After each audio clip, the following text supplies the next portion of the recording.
పారబోసినట్టు పూసెనే గునుగు పూల తోటలు పచ్చి పసుపు గొమ్ములో పసుపు తీసి రాసినట్టుగా పూచె తంగెడు కొమ్మలు వేల రంగుల పువ్వులో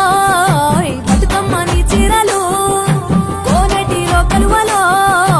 గౌరమ్మని రవికలు ఎంతటి అందాల మహారాణివే నీ చుట్టూ పూలన్నీ చలికత్తెలే నిన్ను చూడాలని ముందుగా వచ్చిందే పువ్వుల దీపావళి బతుకమ్మ రాకతో